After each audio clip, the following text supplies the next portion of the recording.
దయచేసి ఎడతెగక మమ్మను ప్రేమిస్తూ ఎంతగానో ఈ సంవత్సర కాలంలో మమ్మల్ని కాపాడిన తండ్రి మీకు స్తోత్రాలు. మా జీవితంలో ఎన్నో మార్లు మిమ్మల్ని విడిచి వెళ్ళిపోయినా, ఎంతో ఘోరంగా మీ పట్ల మేము ప్రవర్తించిన అయ్యా, మీ కృప చూపక మానుని మా తండ్రి మీకు వందనాలు. అయ్యా, మీ కృప ఎడబాయినది, మీ ప్రేమ అనురాగభరితమైనది. మా శోధన కాలంలో, విశ్వాస పోరాటంలో మేము సడలిపోయినప్పుడు, భారమైన ఈ సేవను మేము కొనసాగించలేనప్పుడు అనేక సార్లు మమ్మల్ని దర్శించి ధైర్యపరిచి 2024 అనే ఈ సంవత్సరాంతపు ఆదివారంలో మీ పరిశుద్ధ సన్నిధిని మమ్మల్ని సజీవ లెక్కలో ఉంచిన ప్రభా, మీ కృపను గురించి ధ్యానం చేయడానికి, మీ కృపను గురించి జ్ఞాపకం చేసుకోవడానికి, మీ కృపను మా జీవితం అంతా అయా ఇదిగో ప్రభా గుర్తించడానికి మీ వాక్యం చేత మాతో మాట్లాడండి. నా మాటలు కేవలం నిష్ప్రయోజనములు అయినా మీరు మాట్లాడటం మాకు అవసరం, ఆశీర్వాదకరం. మానవాత్మను మరుగుపరిచి, మానవ స్వరమును మరుగుపరిచి, మహిమ కలిగిన మీ శుద్ధాత్మ సహాయం, మనోహరమైన మీ స్వరం మాకు అనుగ్రహించి ఈ సంవత్సరాంత వారంలో 2025 పట్ల మాకు నిరీక్షణ కలుగు చేయుటకు సహాయం చేయమని యేసు నామమున ప్రార్థించి వేడుకొనుచున్నాను తండ్రి, ఆమేన్. దయచేసి కూర్చున్నామండి. దేవునికి మహిమ కలుగునుగాక. దేవుని ప్రేమించి ఆయన పరిశుద్ధ సన్నిధిని చేరవచ్చిన ప్రియ విశ్వాసులందరికీ మన ప్రభువును ప్రియరక్షకుడైన యేసుక్రీస్తు వారి పరిశుద్ధ నామములో శుభాలు తెలియజేస్తున్నాను. దేవుని కృపను బట్టి 2024 ఈ సంవత్సరాంతపు ఆదివారపు ఆరాధన, దేవుని కృపను బట్టి మన జీవితంలో దేవుడు అనుగ్రహించిన ఈ కృపను బట్టి మనమందరము కూడా ఆయన పరిశుద్ధ సన్నిధిని కృతజ్ఞతతో దర్శించబద్ధులమైన ప్రియులారా, మరి సంవత్సరానికి ఎన్ని వారాలండి?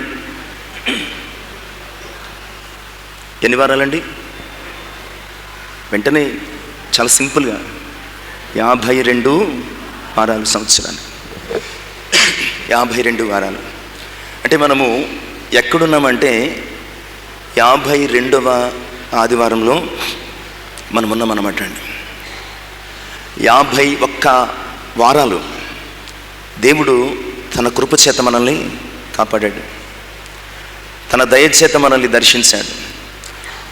ఆయన కనికరము 52వ వారములో ఆయన సన్నిధిలో ఉండడానికి మన పట్ల ఎంతగానో ఉన్నది. ఈరోజు మనము ఒక చక్కని పాట పాడుకున్నామండి. ఈరోజు మన మొండితనానికి, ఈరోజు మన మూర్ఖత్వానికి, ఈరోజు మన నిర్లక్ష్యానికి కూడా కారణం ఇదేనేమో అనిపిస్తుందండి. మన మొండితనానికి, మన మూర్ఖత్వానికి, మన నిర్లక్ష్యానికి కారణం ఏమిటండి? ఎడబాయని ఆయన కృప. ఆయన ఎడబాయని కృప ఈరోజు మనల్ని మొండోళ్ళుగాను, మూర్ఖులుగాను, దేవుని పట్ల నిర్లక్ష్యము చూపిస్తూ దేవుడంటే లెక్కలేనటువంటి వారుగాను మనం ఉండడానికి, జీవించడానికి కారణమైందేమో. అయినప్పటికీ ప్రియులారా, ఆయన కృప కలిగిన దేవుడు. ఆయన కృపను చూపుటలో మానేవాడు కాదు, అలసిపోయేవాడు కాదు, దూరం చేసేవాడు అంతకంటే కాదు. మన శోధన కాలంలో మన ఎడల తన కృపను చూపించి మనల్ని ఆదరించినది ఆయన ప్రేమ. విశ్వాస పోరాటంలో మనం అలసిపోయినప్పుడు ఆయన తిరిగి దీర్ఘశాంతము గలవాడై ధైర్యపరిచిన ప్రేమ అయినది. మన పరిచర్యలో, మన సేవలో ఈ భారమైనటువంటి సేవ, ఈ అవమానాలను నేను తట్టుకుని ఇక చెయ్యలేను అనుకున్నప్పుడు ఆయన పొందిన అవమానాలను చూపించి మనల్ని ధైర్యపరిచింది ఆయన కృప. అలాంటి కృపను గురించి ఈరోజు కొన్ని విషయాలు మనం ఆలోచన చేసుకోవడానికి సిద్ధపడదామండి. ఏర్పాటు చేయబడినటువంటి పరిశుద్ధ వాక్య భాగాలు యెషయా గ్రంథం 54వ అధ్యాయం 6 నుంచి 10 వచనాలు, రోమపత్రిక 8వ అధ్యాయం 31 నుంచి 39 వచనాలు. మూలవచనం యెషయా గ్రంథం 54వ అధ్యాయం 10వ వచనాన్ని చదువుకుందాం. పర్వతములు తొలగిపోయినను, మెట్టలు తత్తరిల్లినను, నా కృప నిన్ను విడిచిపోదు, సమాధాన విషయమైన నా నిబంధన తొలగిపోదు అని నీయందు జాలిపడు యెహోవా సెలవిస్తున్నాడు. ఎవరండి సెలవిస్తున్నారు? ఎవరు సెలవిస్తున్నారండి? ఎవరు సెలవిస్తున్నారు? యెహోవా సెలవిస్తే చచ్చిపోతాం మనం. యెహోవా సెలవిస్తే ఎప్పుడో చచ్చిపోతాం. ఎవరు సెలవిస్తున్నారో తెలుసా? నీయందు జాలిపడు దేవుడు సెలవిస్తున్నాడు. ఆ దేవదేవుడు, ఆ మహోన్నతుడు, మహాగణుడు, ఆయన కంటి నీడలో కూడా మనము ఉండడానికి లేదా తట్టుకోవడానికి శక్తి లేనటువంటి ప్రభు చెప్తున్న మాటలు ఏమిటంటే, ఆయన సెలవిస్తే ఎప్పుడో చచ్చిపోతామని ఆయన తన జాలి చేత పలుకుతున్నాడు అనమాట అండి. ఆయన స్వరాన్ని జాలితోనూ దయతోనూ ప్రేమతోనూ మార్చుకొని ఆయన మనతో మాట్లాడుతున్నాడు. ఆయన అంటున్నాడు, ఇదిగో నీయందు జాలిపడు యెహోవా సెలవిస్తున్నాడు. సైన్యములకు అధిపతిగా యెహోవా కాదు, మొదట చెప్తున్నాడు. మనం చదువుకున్నటువంటి ఈ 54వ అధ్యాయం యెషయా గ్రంథంలో ధైర్యపరచడానికి, విడువబడినటువంటి ఇశ్రాయేలును బలపరచడానికి 5వ వచనంలో అంటాడు, నిన్ను సృష్టించిన వాడు నీకు భర్త అయి ఉన్నాడు, ఆయన సైన్యములకు అధిపతిగా యెహోవా అని. అక్కడ ఆ మాట అవసరమైంది వాళ్ళకి. అక్కడ విడువబడినటువంటి శత్రువుల చేత నలగొట్టబడుతున్నటువంటి ఇశ్రాయేలు ప్రజలకు తమ దేవుడు ఎంత శక్తిమంతుడు, ఆయన సైన్యములకు అధిపతిగా యెహోవా అని వారు గుర్తించడానికి ఆ మాటను అక్కడ ఉపయోగిస్తున్నాడు. ఇదిగో నిన్ను సృష్టించిన వాడు నీకు భర్త అయి ఉన్నాడు, ఆయన ఎలాంటి వాడంటే సైన్యములకు అధిపతిగా యెహోవా. కానీ ఇక్కడ పర్వతములు తొలగిపోయినా, మెట్టలు తత్తరిల్లినా నా కృప నిన్ను విడిచిపోదని సెలవిస్తున్నటువంటి వాడు ఎవరో తెలుసా? ఆయన సైన్యములకు అధిపతిగా యెహోవా కాదు, నీయందు జాలిపడు యెహోవా. సైన్యములకు అధిపతిగా యెహోవా అయితే నీతో యుద్ధం చేయాలా, మనతో యుద్ధం చేయాలా? మన భ్రష్టత్వాన్ని బట్టి, మన పాపాన్ని బట్టి, మన అవిధేయతను బట్టి నిరంతరం ఆయన మనతో పోరాటం చేయాలి. కానీ ఇక్కడ కృప చూపే ప్రభువు ఆయన సైన్యములకు అధిపతిగా యెహోవా కాదు ప్రియులారా, ఆయన జాలి పడుతున్నటువంటి యెహోవా. మన ఎడల జాలి పడుతున్నటువంటి ఆయన మనతో పంచుకుంటున్న, మనకు చెప్తున్నటువంటి ఈ వాక్య సత్యము లేదా వాగ్దానము, ఈ సంవత్సరాంతపు వారములో ఆయన మనతో చేస్తున్నటువంటి వాగ్దానం ఏంటంటే, పర్వతములు తొలగిపోయినా, మెట్టలు తత్తరిల్లినా నా కృప నిన్ను విడిచిపోదు, నా కృప నిన్ను విడిచిపోదు. ఎడబాయని ఆయన కృప, ఎడబాయని ఆయన కృప. ఆయన ఏమంటున్నాడంటే, నా కృప నిన్ను విడిచిపోదు అంటం లేదండి. మొదట చెప్తున్న మాట, పర్వతములు తొలగిపోయినా, మెట్టలు. ఏమిటి పర్వతాలు, ఏమిటి మెట్టలు? ప్రియులారా, స్థిరమైన, బలమైన, నిశ్చలమైనటువంటి స్థితికి కారణాలు. అంతే కదండి. ఓ పర్వతం స్థిరంగా ఉంటుంది, ఒక మెట్ట తత్తరిల్లిపోకుండా బలంగా ఉంటుంది. ఈరోజు ప్రియులారా, ఎందుకు ఈ పదప్రయోగం ఆయన చేస్తున్నాడో తెలుసా? పర్వతములు తొలగిపోయినా, మెట్టలు తత్తరిల్లినా నా కృప నిన్ను విడిచిపోదని ఎందుకంటున్నాడో తెలుసా? నీ జీవితంలో స్థిరం అనుకున్న బంధాలను నేను విడిచి వెళ్ళిపోయినా, శాశ్వతం అనుకున్నటువంటి బాంధవ్యాలు నేను విడిచి వెళ్ళిపోయినా, నీ జీవితంలో ఇదే ఆధారము, ఇదే ఆశ్రయము, ఎప్పటికీ ఈ బంధము, ఈ బాంధవ్యము, ఈ బంధుత్వము తెగిపోదు అని నీవు అనుకున్నవి నీ జీవితంలో నేను విడిచి వెళ్ళిపోవచ్చు. కానీ ప్రియులారా, ఆయన కృప మాత్రం నిన్ను ఎన్నటికీ విడిచిపెట్టదు. ఎందుకంటే ఆయన కృప చూపుటలో ఐశ్వర్యవంతుడండి. పర్వతములు తొలగిపోయినా, నీ జీవితంలో ఇది శాశ్వతం అనుకున్నావు, నీ జీవితంలో ఇది బలమైనది అనుకున్నావు, నీ జీవితంలో ఎప్పటికీ విడిపోము అనుకున్నావు, నీ జీవితంలో ఎప్పటికీ ఎలాంటి సమస్య రాదు అని నీవు అనుకున్నావు. కానీ నీ జీవితంలో అలాంటి స్థిరమైన బంధాలు, విలువైన బంధాలు లేదా బలమైనటువంటి బాంధవ్యాలు నిన్ను విడిచి వెళ్ళిపోయినా, విడివని ఎడబాయిని కృప అయినది, విడివని ఎడబాయినటువంటి ప్రేమ అయినది, విడివని ఎడబాయినటువంటి జాలి, వాత్సల్యత, కనికరము నీవేమైనా అనుకో, అది మన ఎడల ఆయనకున్నది అన్న సంగతిని దేవుని యొక్క వాక్యం ద్వారా జ్ఞాపకం చేస్తున్నాను. ప్రియులారా, చాలాసార్లు ఈ యొక్క కృపను గురించి, దీని అర్థాన్ని గురించి మనం జ్ఞాపకం చేసుకుంటూ ఉంటామండి. కృప అనే ఈ పదము, ఈ తెలుగు పదము ఏ మూలధాతువు నుంచి వచ్చిందయ్యా అంటే, ఒక 100 సార్లు నేను చెప్పుకుంటాను ఈ విషయం. ఏమండి, అసలు ఏ మూలధాతువు, దాని అర్థాన్ని నేను అడగలేదు. ఏ మూలధాతువు, ఏ మూలాల నుంచి వచ్చిందంటే ప్రియులారా, కృప అనే పదాన్ని గ్రీకు పదమైనటువంటి క్యారీస్ అనే పదాన్ని నుంచి తీసుకున్నారనమాట అండి. గ్రీకు పదమైనటువంటి క్యారీస్ అనే పదాన్ని నుంచి తీసుకున్నారండి, KARIS.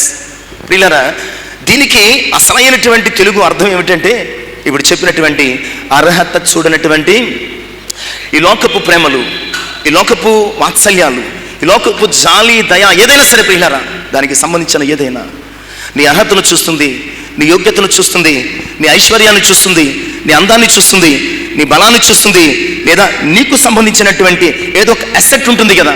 ప్రతి ఒక్క జీవితంలో ఏదో ఒక స్పెషల్ అసెట్ ఉంటుందండి.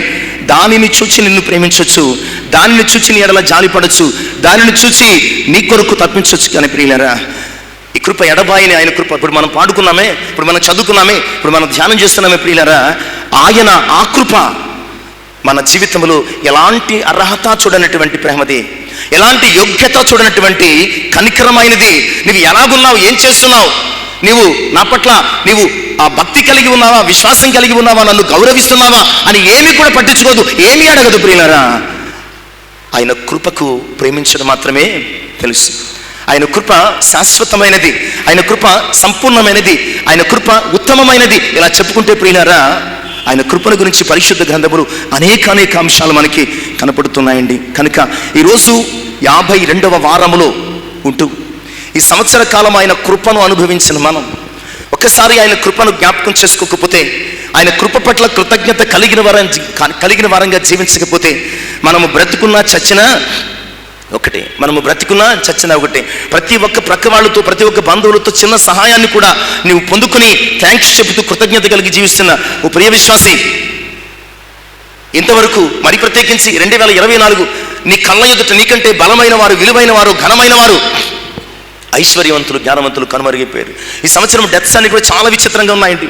ఇలా మాట్లాడుతూ ఇక్కడ చచ్చిపోతున్నారు, ఇక్కడ ఇలా మైక్ పట్టుకుని మాట్లాడుతూ ఇలా పడిపోయి చచ్చిపోతున్నారు, అలా కూర్చుని వాలిపోయి చచ్చిపోతున్నారు, నడుస్తూ చచ్చిపోతున్నారు, డ్రైవింగ్ చేస్తూ చచ్చిపోతున్నారు, పాట పాడుతూ చచ్చిపోతున్నారు, ప్రార్థన చేస్తూ చచ్చిపోతున్నారు. చావు ఎలాగైనా వచ్చేస్తుందండి, చావు ఎలాగైనా వచ్చేస్తుంది. ఆ విషయం నీకు తెలుస్తుందా? చావు ఎలాగైనా, ఎటువైపు నుంచి అయినా, ఎప్పుడైనా, ఎందుకైనా, ఎవరికైనా వస్తుంది. ఇలాంటి సమయంలో 2024లో అనేక మార్లు చావు నుంచి తప్పించుకొని ఈ సంవత్సరాంతపు వారంలో ఆయన పరిశుద్ధ సన్నిధిని, ఆయనను ఆరాధిస్తున్నటువంటి మనం ఇప్పుడైనా ఆయన కృపను జ్ఞాపకం చేసుకోకపోతే మనము బ్రతికుండి చచ్చిన వారితో సమానం. ఎందుకంటే ఈరోజు మన జీవితానికి, మన రక్షణకు, మన సమస్త స్థితికి కూడా కారణం ఆయన కృప మాత్రమే. మన అర్హతలు, యోగ్యతలు, మన యొక్క స్థితిగతులు చూడనటువంటి ఆయన కృప మాత్రమే కారణం అన్న సంగతిని దేవుని యొక్క వాక్యం ద్వారా జ్ఞాపకం చేస్తున్నాను. ఆ కృపను గురించి మనకు సమయం ఉన్నంత వరకు కొన్ని అంశాలను మనం ఆలోచన చేయడానికి, కొన్ని ఆత్మీయ సత్యాలను, ఆయన కృప అంటే అర్హత చూడనటువంటి దేవుని ప్రేమ అని జ్ఞాపకం చేసుకున్నాం కదా. నిజంగా అర్హత చూడనదేనా ఆయన కృప? నిజంగా అర్హత చూడనిదేనా ఆయన ప్రేమ? చెప్పండి, నిజముగా ఆయన మన అర్హతను చూడటం లేదా అంటే మనకు అర్థం కాదు. కానీ మనం పరిశుద్ధ గ్రంథంలో ఆలోచన చేద్దాం. మనకున్నటువంటి సమయాన్ని బట్టి కృప అంటే అర్హత చూడని దేవుని ప్రేమ అయితే, ఆయన నిజంగా అర్హత చూడకుండా ప్రేమించే దేవుడా? ఆయన నిజంగా మన అర్హతను చూడకుండానే మనం ప్రేమిస్తున్నాడా? ఈ విషయాన్ని అర్థం చేసుకోవడానికి మనం కొన్ని ఆత్మీయ సత్యాలను పరిశుద్ధ గ్రంథంలో మనము వెతుకుదాం, ఆలోచిద్దాం, తరచి చూద్దామండి. ప్రియులారా, ఆదికాండము 3వ అధ్యాయం 21 వచ్చిన మొదటి అంశం. ఆదికాండము 3వ అధ్యాయం 21 వచ్చిన,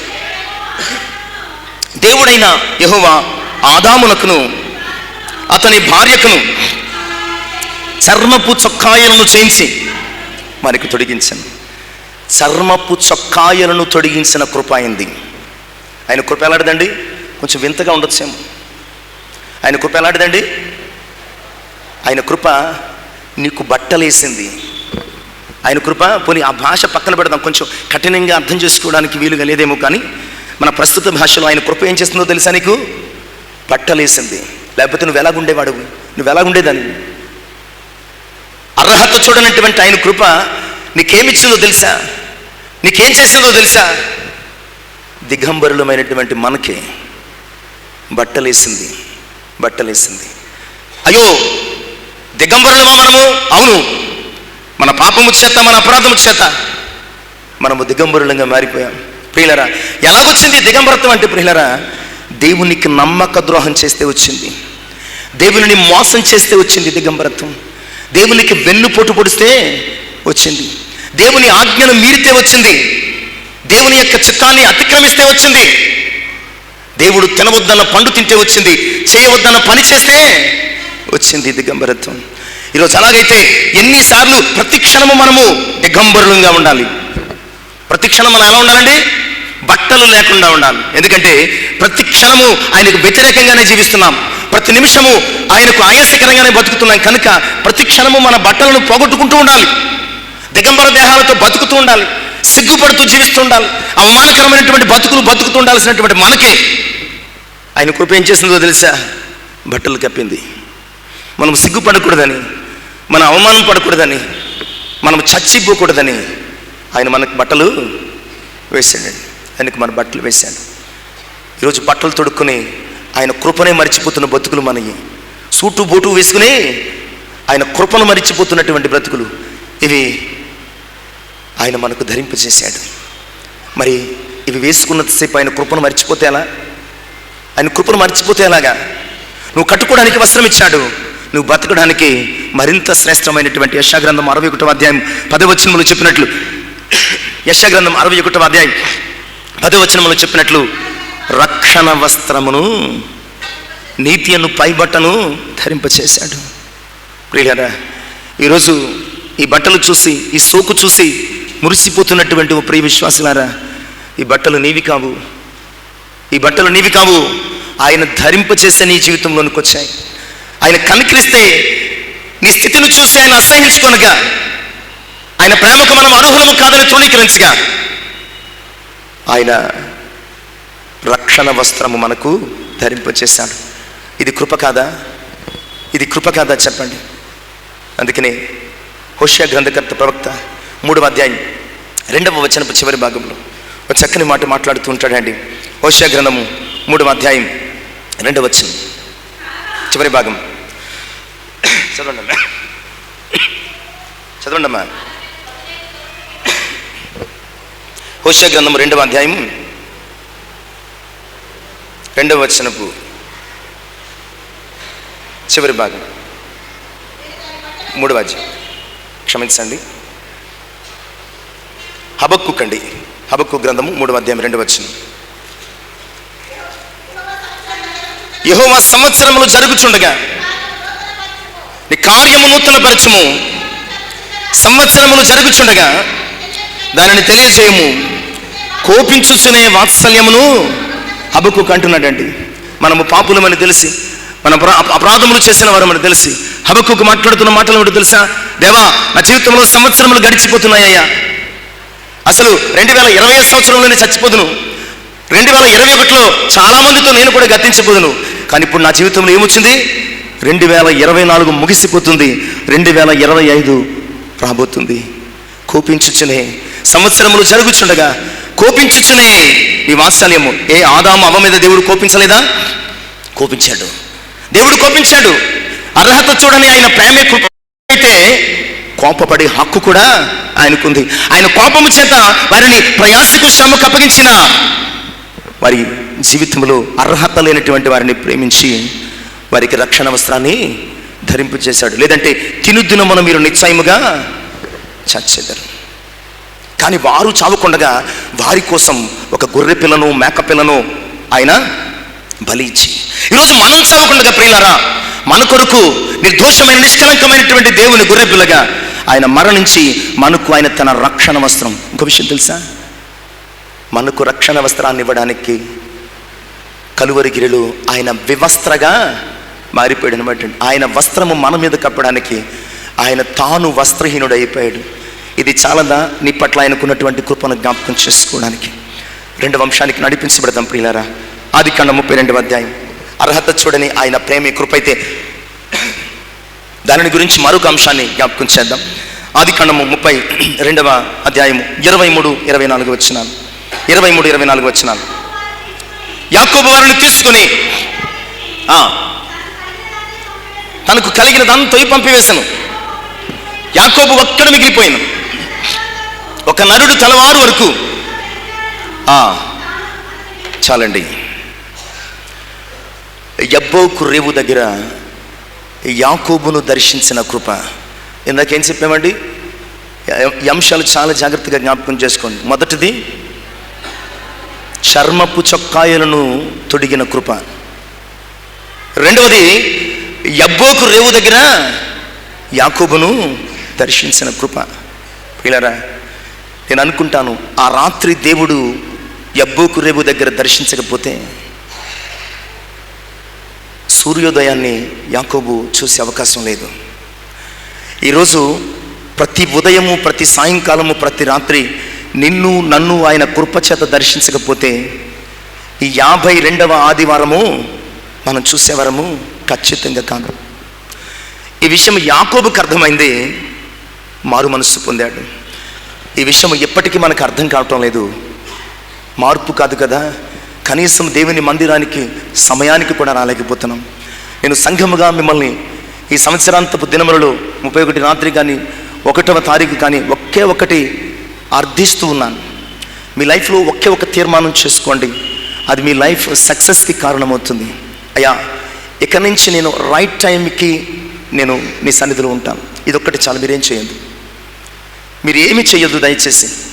ఇక నుంచి నేను ప్రభా 10 గంటల కంటే 10 గంటలకు నేను దేవుని సన్నిధిలో ఉంటాను. ఇప్పుడు ఏం జరిగిందో తెలుసా? గుండెలో రాయడిపోయింది, గుండెలో రాయడిపోయింది. ప్రియులరా, నీ ఉద్యోగంలో మాత్రమే కాదు, బయోమెట్రిక్ పరలోకంలో కూడా మిషన్ ఉంది. అది ఏ మెట్రికో నాకు తెలియదు, కానీ నువ్వు వచ్చి వెళ్ళే ప్రతి సమయం ఆయనకి తెలుసు. ఆయన కృపను నిర్లక్ష్యం చేస్తున్నటువంటి నీ నెగ్లిజెన్సీ కూడా ఆయనకు తెలుసు. ప్రియులారా, నేను అందుకనే మాట్లాడుతున్నాను, ఒకే ఒక తీర్మానం చేసుకో. ఇప్పటివరకు చాలా తీర్మానాలు చేసుకున్నావు, చాలాసార్లు తప్పిపోయావు. బట్ ఈ సంవత్సరాంతపు కొత్త సంవత్సరాన్ని ఎదుర్కోబోతున్నటువంటి సమయంలో నువ్వు చేసుకోవలసిన ఒకే ఒక తీర్మానం, అయ్యా ఇక నుంచి నేను ప్రతి ఆరాధనకు రైట్ టైంకి వస్తాను, ప్రతి ఆరాధనకు నేను రైట్ టైంకి వస్తాను. ఇది చాలు, నువ్వు బాగుపడిపోయినట్లే. ప్రియులారా, ఎందుకు ఈ రైట్ టైం అన్న మాట ఉపయోగిస్తున్నాను తెలుసా? రైట్ టైంకి దేవుడు యాకోబును దర్శించకపోతే యాకోబు చచ్చిపోయేవాడు. అర్థమైందా? రైట్ టైంకి నువ్వు హాస్పిటల్కి వెళ్ళినప్పుడు మెడిసిన్ అందకపోతే ఏమవుతుంది? నీకు చచ్చిపోతావు. రైట్ టైంకి బస్ కింద పడాల్సిన నేను ఎవడైనా వచ్చి లాక్కపోతే ఏమవుతావు? నుజ్జు అయిపోతావు. రైట్ టైం అంటే ఎంత వాల్యుబుల్ టైమో తెలుసా నీకు? రైట్ టైం అంటే ఎంత వాల్యుబుల్ టైమో నీకు తెలుసా? ఒక క్షణం ఆలస్యమైతే బతుకున్న మనము శవమై పడి ఉంటాం. బతుకున్న మనం ఎలా ఉంటామండి? శవమై పడి ఉంటాం. ఆయన మందిరానికి నీవు ఎన్నిసార్లు రైట్ టైంకి వచ్చావు, ఎన్నిసార్లు కరెక్ట్ టైంకి వచ్చావు, ఎన్నిసార్లు ఇయ్యబడిన సమయానికి వచ్చావు? ప్రియులారా, ఎన్నిసార్లు వచ్చావు అంటే ఎన్నిసార్లు నీవు ప్రమాదంలో పడుతున్నా ఆయన మందిరానికి టైంకి రాకుండా నీవెన్నిసార్లు ప్రమాదంలో పడుతున్నా ప్రతిసారి ఆయన కృప నిన్ను రక్షిస్తూనే తప్పిస్తూనే ఉన్నది. ప్రియులారా, ఆ రాత్రి రైట్ టైంకి దేవుడు యాకోబును దర్శించకపోతే ఇంకో ఉదయం యాకోబు జీవితంలో ఉండకపోను. ఎందుకంటే 400 మందిని వెంట పెట్టుకుని యాసావు తరుముతూ వస్తున్నాడు. ఎప్పుడైనా ఎక్కడైనా యాకోబుకు చావు తప్పదు. అలాంటి సమయంలో యబ్బోకు రేవు దగ్గర యాకోబు ఒక్కడు ఉన్నప్పుడు ప్రియులారా, ఆ యబ్బోకు అనుభవములు యాకోబును దేవుడు దర్శిస్తాడు. ఒక మోసగాడిని కూడా, అన్నని నాన్నను మామను అతని జీవితంలో యాకోబు అంటే మోసమనే పోత పోసిన ఒక విగ్రహం అన్నమాట అండి. అలాంటి మోసగాడిని కూడా అతని అర్హతలను చూడకుండా దేవుడు ఆ రాత్రి దర్శించాడు. ఈరోజు ఎన్నిసార్లు దేవుణ్ణి మోసం చేస్తున్నాం, ఎన్నిసార్లు దేవుని ఆయాసపెడుతున్నాం, ఎన్నిసార్లు ఈ సంవత్సర కాలంలో ఆయన పట్ల చాలా వేదనకరంగా మనం ప్రవర్తించాం. ఇలా ఒకవేళ 2024 ఈ చివరి 52వ ఆదివారమే ఇది ఒక యబ్బోకు రేవు అనుకుంటే కనుక ఈ ఉదయ సమయంలో దేవుడు యాకోబును రాత్రి సమయంలో దర్శించాడు. కానీ ఈ 2024 డిసెంబర్ 29వ తేదీ ఇదే యబ్బోకు రేవు అనుకుంటే ఈ ఉదయం నిన్ను దేవుడు దర్శిస్తున్నాడు. ఈ ఆరాధనలో దేవుడు నిన్ను దర్శిస్తున్నాడు. ఈ రైట్ టైంకి నిన్ను దర్శించకపోతే ఎప్పుడూ నీవు చచ్చిపోయేవాడవు దానవు. ఇకనైనా రైట్ టైంకి వస్తావా నా సన్నిధికి? ఇకనైనా కరెక్ట్ టైంకి వస్తావా? ఇకనైనా సరైనటువంటి సమయానికి వస్తావా? ప్రియులారా, నీవు రైట్ టైంకి వెళ్ళకపోతే ఒకరోజు ఆబ్సెంట్ పడుతుంది. కానీ రైట్ టైంకి ఆయన సన్నిధికి రాకపోతే ఆయన కృప నిన్ను విడిచిపోతుంది. కృప చూపించడం మాత్రమే కాదు, ఆ కృపను దూరం చేయడం కూడా ఆయనకి తెలుసు. కనుక ఎడబాయిన ఆయన కృపను అనుభవిస్తున్నటువంటి నీవు నేను కూడా ప్రియులారా, యబ్బోకు రేవు దగ్గర యాకోబును దర్శించినటువంటి ఆయన కృప ఈరోజు 2024వ సంవత్సరం డిసెంబర్ మాసం 29వ దినములో ఆయన నన్ను కూడా దర్శిస్తున్నాడు. అందుకని ఈ దినం ఇంకా సజీవ లెక్కల్లో ఉన్నాము. కనుక ఆయన కృప యాకోబును దర్శించినప్పుడు యాకోబు ఇంకొక సూర్యోదయములో అడుగులు వేయడానికి కారణం ఏంటంటే యాకోబు మారిపోయాడు. యాకోబు ఏమయ్యాడండి? మారిపోయాడు. నేను మార్చబడ్డాడు అనను, మార్చబడ్డాడు. ఎవ్వరిని దేవుడు బలవంతంగా మార్చడు. నీవు మారాలనుకుంటేనే మారుస్తాడు. యాకోబు మారిపోయాడు. ఎందుకంటే నీ పేరేమిటయ్యా అంటే అతను అంటున్నాడు, నా పేరు యాకోబు అంటే నేను మోసాలు చేసి బతుకుతూ ఉంటాను, నేను మోసాలు చేసి బతుకుతుంటాను. అప్పుడు యాకోబు అంటున్నాడు, ఇక నీ పేరు యాకోబు కాదు, ఇశ్రాయేలు అన్నాడు. నిజమే, ఆయన కృప యాకోబును ఇశ్రాయేలుగా మార్చగలిగింది ప్రియులారా. 109వ సంకీర్తన 21వ వచనం. 109వ సంకీర్తన. యెహోవా ప్రభువా, నీ కృప ఉత్తమమైనది కనుక నన్ను విడిపి. అయ్యా నీ కృప ఉత్తమమైనదయ్యా. నేను భ్రష్టుని కావచ్చు, నేను మోసగాడిని కావచ్చు, కానీ నా పట్ల నీ కృప నన్ను ఎప్పుడు మోసం చేయలేదు. నీ కృప ఉత్తమోత్తమైనది. అదే నీ కృప చేత నా అన్న చేతుల్లోంచి, ఈ భయంకరమైనటువంటి అనుభవాల చేతుల్లోంచి నన్ను విడిపించు ప్రభువా అని ప్రార్థన చేస్తున్నాను. ఇక 3వ అంశానికి నడిపించబడదాం ప్రియులారా. ఆదికాండము 19వ అధ్యాయం 29వ వచనం. ఆదికాండము 19వ అధ్యాయం. ఆయన కృప ఎడబాయనిది, అర్హత చూడనిది ఆయన కృప. ఆయన కృప చేతనే మనం బ్రతుకున్నామండి. చదువుదాం. ఆయన, ఇదిగో నీవు చెప్పిన ఈ ఊరు నాశనము చేయను,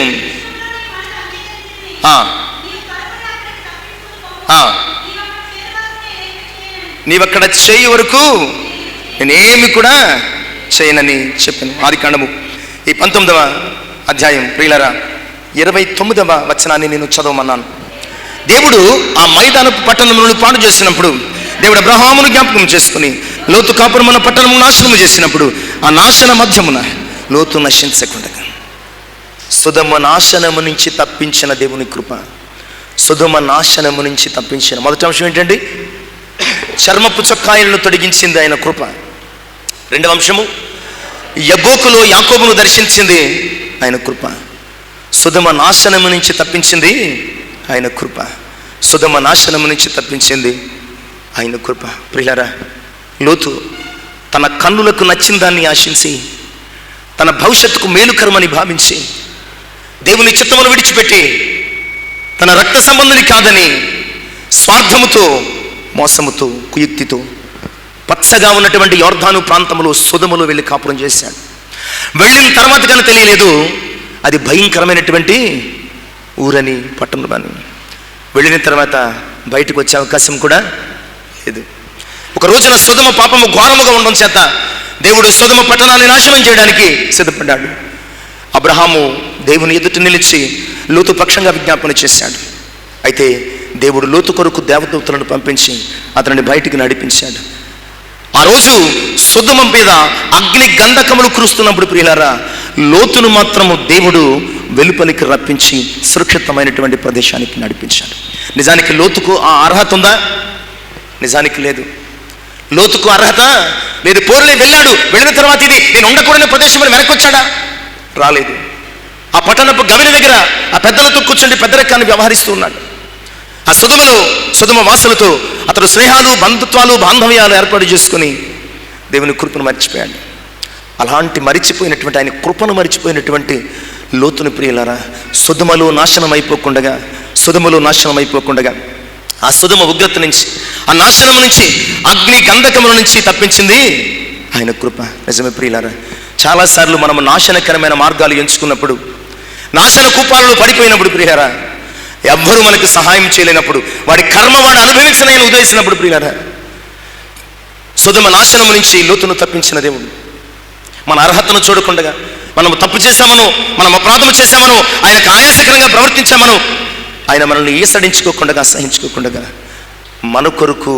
మన కొరకు ఆయన మనల్ని విడిపించినటువంటి ప్రేమ, మన అర్హత చూడనటువంటి ప్రేమ ఆయనది అన్న సంగతిని ఈరోజు జ్ఞాపకం చేస్తున్నాను. నిజమే ప్రియులారా, ఈరోజు మనము ఆయనకు ఆయాసకరమైన మార్గాలను ఎన్నుకొని, ఆయన వెళ్ళొద్దన్న స్థలాలకు వెళ్ళి, ఆయన చేయొద్దన్న పనులు చేసుకుని నాశనానికి గురవుతున్నటువంటి సమయంలో ఆ నాశనం నుంచి తప్పించింది ఆయన కృప. అందుకని 40వ సంకీర్తన మనం చూస్తే కనుక 2-3 చరణాలలో చక్కటి మాటలు. నాశనకరమైన గుంటలో నుండి, జిగటగల దొంగ ఊబిలో నుండి ఆయన నన్ను పైకెత్తును, నా పాదములు బండ మీద నిలిపి నా అడుగులను స్థిరపరిచాను, తనకు స్తోత్ర రూపముకు కృత కీర్తన నా నోట ఉంచి. చాలండి. నాశనకరమైన గుంట నుండి, జిగటగల దొంగ ఊబి నుండి ఆయన మనల్ని పైకెత్తి మన అడుగులను బండ మీద స్థిరపరిచి స్తోత్ర రూపముకు క్రొత్త కీర్తన మన నోట ఉంచాడండి. నిజమే ప్రియులారా, ఆయన భయంకరమైనటువంటి నాశన సుధము నుంచి మనల్ని తప్పించాడు. ఈ 2024లో ఎన్నో చోట్ల నాశనాలు సంభవించాయి, ఎన్నో చోట్ల విపత్తులు సంభవించాయి, ఎన్నో చోట్ల ఉపద్రవాలు సంభవించాయి, ఎన్నో చోట్ల భయంకరమైనటువంటి పరిస్థితులు సంభవించాయి. ఆ ప్రతి నాశనకరమైనటువంటి స్థితి నుంచి మనము నశించిపోకుండా ఈరోజు సజీవ లెక్కలు ఉండడానికి ఆయన కృపయే కారణం. నిజానికి నశించిపోవాలి, బ్రతకడానికి అర్హత లేదు, కానీ ఆయన మనల్ని బ్రతికించాడు. ఇక నాలుగవ అంశాన్ని కూడా మనం చూద్దామండి. యెహోషువ గ్రంథం 2వ అధ్యాయం 17-18 వచనాలు. 17-18 వచనాలు. యెహోషువ 2వ అధ్యాయము 17-18. మళ్ళీ చదవమ్మా. ఆ మనుషులు ఆమెతో ఇట్లనిరి, నిశ్చయముగా మేము ఈ దేశంలోకి వచ్చేవారం కనుక మా చేత చేయించిన ఈ ప్రమాణము విషయమై మేము నిర్దోషులమగినట్లు నువ్వు మమ్మల్ని దించిన ఈ కిటికీకి ఎర్రని దారము కట్టి నీ తండ్రిని, నీ తలని, అన్నదమ్ములను, నీ తండ్రి ఇంటి వారందరినీ నీ ఇంట చేర్చుకో. శాపపు ఎరికోలో సహితము రక్షణ కిటికీ తెరిచిన కృప. శాపపు ఎరికోలో సహితము రక్షణ కిటికీ తెరిచిన కృప. నిజమే కదా? ఈమె రక్షించబడ్డానికి ఇంకా ఎరికోలో ఎవరైనా బతకడానికి అర్హత ఉందేమో, కానీ ఈమె బతకడానికి మాత్రం అర్హత లేదు. ఎందుకంటే అనేక జీవితాలు పాడైపోవడానికి ఈమె ఒక కారణం. ఇంకో విషయం ఏంటంటే, ఎందుకు ఈమెను ప్రత్యేకించి దేవుడు ఏర్పాటు చేసుకున్నాడంటే, తన ఇంటికి వచ్చిన ఎవ్వరి నాశనమును చూడకుండా ఈమె విడిచిపెట్టలేదు. తన ఇంటికి వచ్చినటువంటి ఎవ్వరి నాశనాన్ని చూడకుండా ఈమె విడిచిపెట్టలేదు. వెరీ ఫస్ట్ టైం యెహోషువ పంపిన వేగులు వారు మాత్రమే ఎగ్జంప్షన్ అనమాట అండి. వారిని మాత్రం యెహోవా దేవుని జనాంగమని ఆమె విశ్వసించి వారిని అంటనైనా అంటలేదు, ముట్టనైనా ముట్టలేదు. పైగా వారిని రాజు సైనికుల చేతుల్లో పడిపోకుండా ఆ జమ్ములో దాచి సురక్షితంగా వారిని తిరిగి వారి గృహాలకు పంపించింది. పంపిస్తూ ఒక మాట, నేను మీకు చేసిన ఉపకారమునకు ఖచ్చితంగా మీ దేవుడు ఈ దేశాన్ని మీకు ఇస్తాడు కనుక నన్ను, నా తండ్రి ఇంటి వారిని జ్ఞాపకం చేసుకో. అప్పుడు వారంటున్నారు, నీవు చేసిన ఉపకారమునకు ప్రతిగా దేవుడు నీ కుటుంబాన్ని రక్షిస్తాడు. అయితే ఇదిగో ఈ కిటికీకి ఎర్రని తొగరు దారం కట్టు, నీ ఇంటని ఇంటి వారందరినీ కూడా చేర్చుకో. ఎవడైనా ఈ ఇల్లు దాటితే దానికి మేము బాధ్యులము కాము. అలా కట్టినప్పుడు ప్రియులారా, 6వ అధ్యాయము 22-25 వచనాలు ప్రియులారా, అక్కడ ఆ భాగములో అంతా నాశనం అయిపోయింది, కానీ ఆమె ఇంటి వారు మాత్రం రక్షించబడ్డారు. వారిని తీసుకొచ్చి ఎక్కడ పెట్టారండి? 25వ వచనంలో చెప్తాడు, నేటికిని ఇశ్రాయేలీల మధ్య ఆ కుటుంబము నివసిస్తున్నది. నేటికి ప్రియులరా, ఎవరి కుటుంబం అండి? వేశ్య అయినటువంటి రాహాబు కుటుంబం. ఓ భయంకరమైనటువంటి స్థితి కలిగినటువంటి వేశ్యను కూడా రక్షించింది ఆయన కృప. ఆయన కృప. ఈ లోకములో ఎదట వారు తప్పులను ఎంచుచు తమ తప్పులను గమనించక గుడ్డి లోకంగా సాగిపోతున్నటువంటి ప్రస్తుత సమాజంలో ప్రియులరా, శాపపు ఎరుకోలు సహితము రక్షణ కిటికీ తెరిచింది రాహాబు కొరకు ఆయన కృప. ఆ రక్షణ అనుభవములో తప్పించబడింది.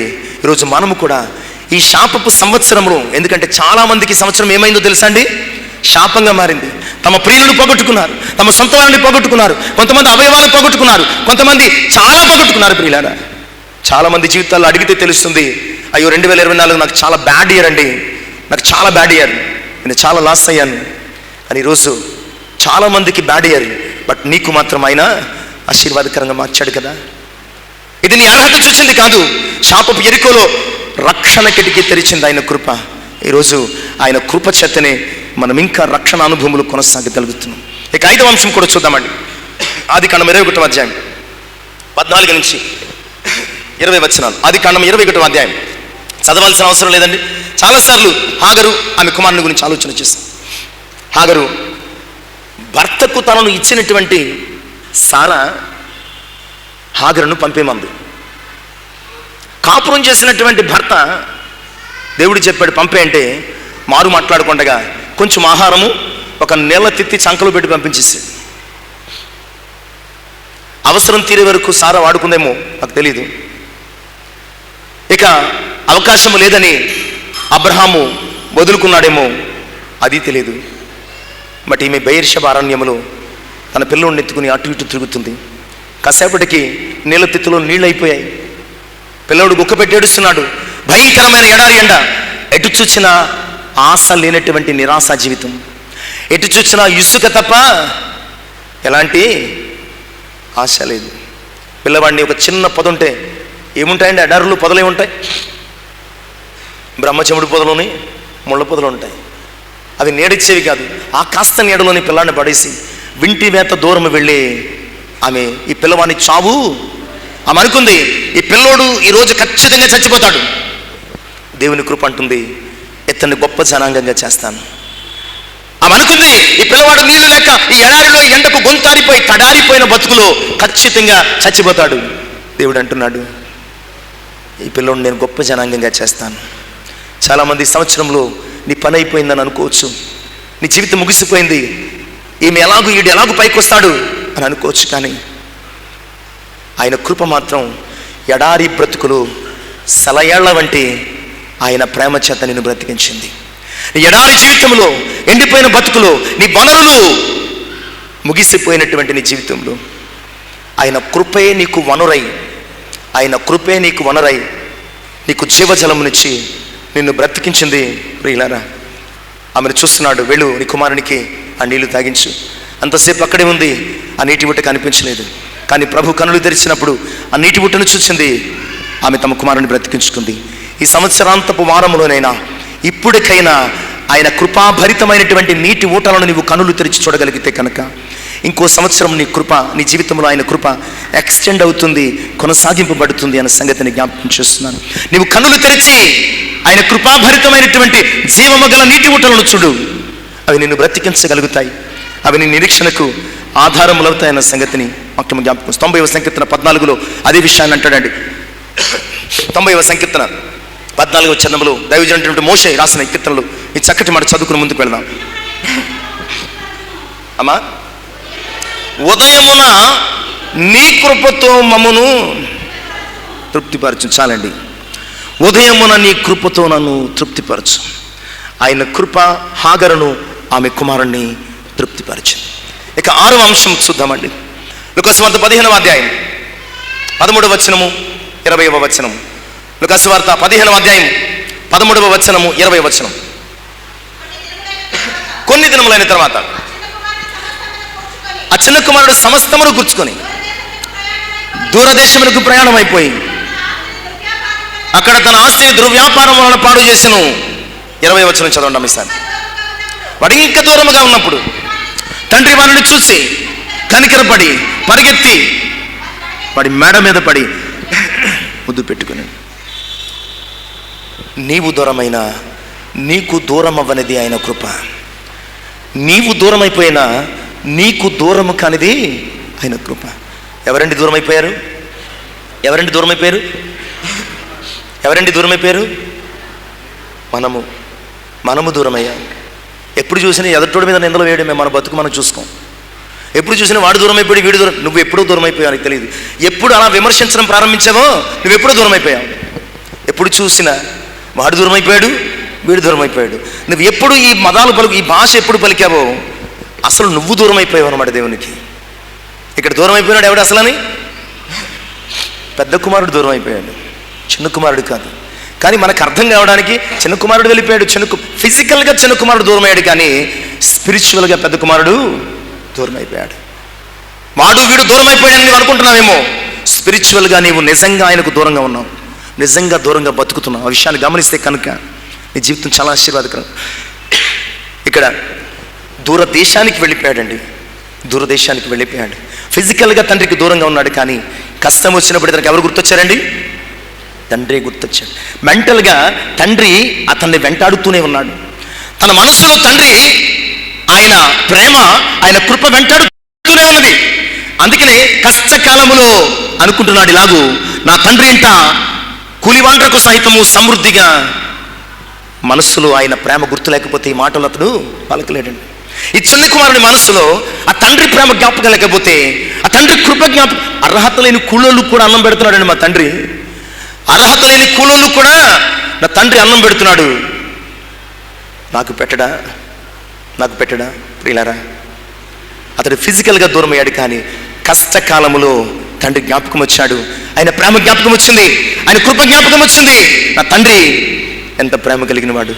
ఇక్కడ అక్కడ అడుక్కు తినడం కంటే, పందులు పాలవడం కంటే నా తండ్రి దగ్గరికి వెళ్ళిపోతాను. కనీసం మంచి బట్టలు ఇస్తాడు, మంచి భోజనం పెడతాడు, కూలోడుగానైనా హ్యాపీగా బతికేస్తాను. బహుశా తను అనుకుని ఉంటాడు, నన్ను తండ్రి ఎలాగూ గుర్తుపట్టాడు కానీ అయ్యా పని బాబు పని అని చెప్పి వెళితే కనీసం కూలోడుగా నేను పెట్టుకుని మంచి భూ పెడతాను. ఇంటికి వచ్చాడు. చాలా దూరంగా ఉన్నటువంటి కుమారుని చూచి ఆయన ఏం చేశాడో తెలుసా? ఆయన కృప అసహ్యంగా ఉన్నటువంటి కుమారుని చూచి కనికరపడింది. అసహ్యంగా ఉన్నటువంటి కుమారుని చూచి కనికరపడింది ఆయన కృప. తన వృద్ధాప్యాన్ని మరచి కుమారుని కొరకు పరుగులు పెట్టింది ఆయన కృప. కంపు కొడుతున్నటువంటి కుమారుని మెడ మీద పడి ముద్దు పెట్టుకుంది ఆయన కృప. ఆయన కృప నీ అర్హతను చూచేది కాదు, నీ యోగ్యతను చూచేది కాదు, నీకున్నటువంటి స్థితిగతులను చూచేది కాదు. నువ్వు ఏ స్థితిలో ఉన్నప్పటికీ, ఎంత భయంకరమైనటువంటి పాపంలో ఉన్నప్పటికీ, ఎంత ఘోరమైనటువంటి కంపు కొడుతున్నప్పటికీ ప్రియారా, నీ కొరకు పరుగులు పెడుతుంది ఆయన కృప.